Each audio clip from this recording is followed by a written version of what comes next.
hang on a second. I'm sorry, guys. Thanks for calling Bottom Fraggers Anonymous. This is Drop Tech. How may I help you? Yeah. This is Drop Tech. Man, can it wait? I'm actually recording a YouTube video right now. Bro, you gotta be kidding me. You went negative 17? Dude, have you already watched my other Crosshair King videos? Dude, you got to. It'll help alleviate some of the symptoms, I swear. Bro, look, if it makes you feel any better, there's thousands of players out there who are bottom fragging every single game they play. Look, man, I gotta get back to making this video. Have you tried the Get Good hotline yet? They turned you away because of high call volumes? Oh, dude. Yo, look, I think this next video I'm making is actually gonna help you out a ton. Yeah, I swear. Dude, legit, I'm making a list of all the things that you should avoid doing while you're playing to help your team secure the W. I swear you're gonna love this. No. Definitely do not report him for teabagging. No. Man, to be honest, I want to help you and everybody else. I got to get this video finished. Dude, I'm here for you if you need me. All you got to do is subscribe to the YouTube channel, turn on notifications, and every time I post new content, like, you're going to know about it. Like, you can't miss any of the info. And if there's anything specifically you feel like you're struggling with, you can literally comment it on my videos, and I'll literally make it a point to address it in a future video. Well, yeah, plus, bro, I mean, I stream all the time, so you can just pop in the stream and we can have a conversation there. Dude, I even play with my viewers. Dude, yeah, all the time. All you got to do is go to twitch.tv/iDropTech, follow the channel, turn on notifications there as well. No, you don't have to use your Twitch Prime sub. I mean, only if you really find these videos funny and informative. If that's the case, hey, I can't stop you from donating or subscribing to the channel, man. You do what you feel like is right. Awesome, man. Dude, I'm here for the people. I swear, bro. I got you. I got everybody's back. Well, hey, man, I hope to see you next time I'm live. Well, thanks for reaching out, man.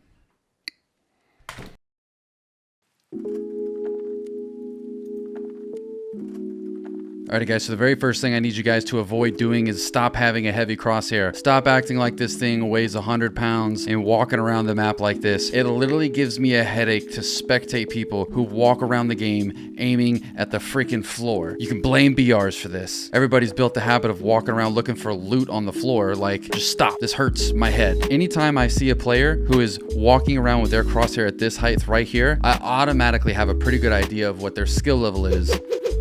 I mean, you really have to ask yourself, who's gonna win this gun battle? The person who walks around like this and has to flick from here all the way up here? Or the person who watches Crosshair King videos and when they're rounding this corner, they only have to flick from here to here? You tell me.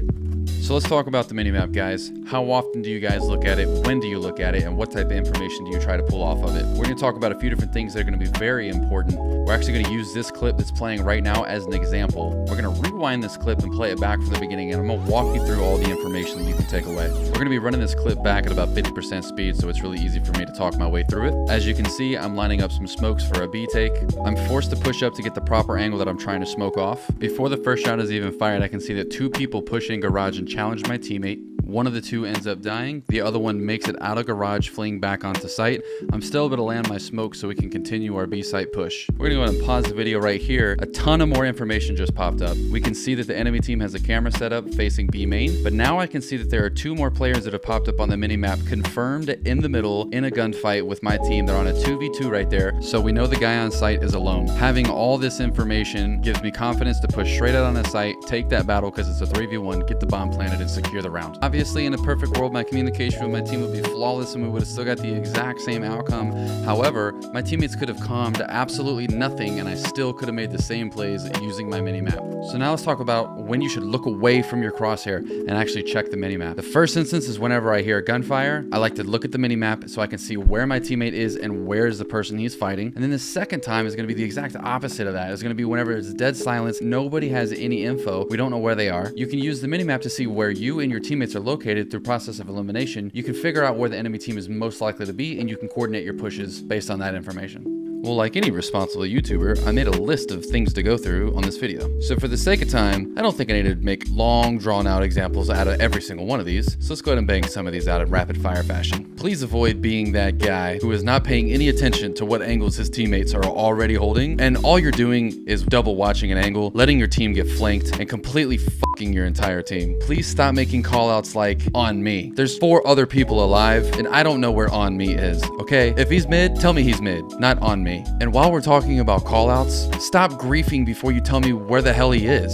There's no question, without fail, every single game I play, I die at least one time because somebody dies and their reaction is to go, "Oh my god, I can't believe that wasn't a headshot. He's in mid," as my hands are already in the air, confused about how I got shot in the back of the head. If the split second he died, if he would have just told me where he was, I would have lived. For the love of God, stop dry peeking high traffic angles. If you know it's an angle that somebody is most likely going to be holding, and you peek it without using some form of an ability or coordinating with a teammate to double peek this guy, I have no sympathy for you. You're gonna be stuck bottom fragging until you stop doing that shit. Don't be that guy who tries to shift walk flank and you're 40 seconds late to the party. It's seriously like every other round. This is ridiculous. It's a pandemic of its own. This one is like, they fixed this for us. Like, they made the buy menu so easy and they made the economy so easy. So for there to still be people who are not following the in-game economy, not buying and saving with your team, you're making me lose my patience.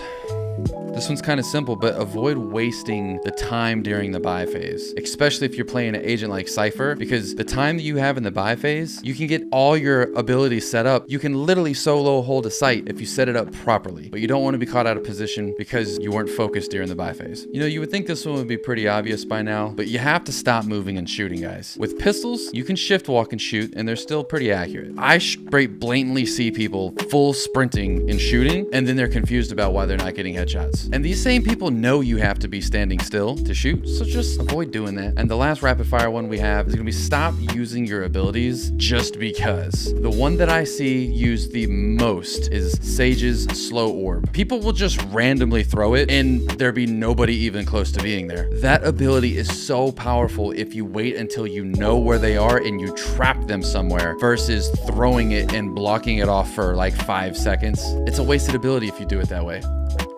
All right, for the last one, we're enjoying the beautiful scenery of the practice map here, and I'm going to talk to you a little bit about your aim. The last thing you should avoid doing is playing with a sensitivity that is way too high or way too slow. You need to find the sensitivity that works for you. Everybody's is going to be a little bit different based on the way that you mechanically aim and how much desk space you actually have. There is no one size fits all for sensitivity. This is the 2 easiest ways to go ahead and narrow it down for yourself, okay? Go ahead and pick a sensitivity that you feel like is comfortable, and then I want you to lock onto an item and then just try to track it while you walk around and just see what it actually feels like. Can you actually track the item easily, or is it a little bit of a struggle? And then what I would do is I would go up by 0.5 or down by 0.5 depending on what's happening. If you find that you keep coming off target because you're turning into it too much, then lower your sensitivity a little bit. If you feel like you can't keep up with the item that you're trying to track, then you need to raise your sensitivity a little bit. Keep tweaking your sensitivity by 0.5% until your number looks like that more often than not.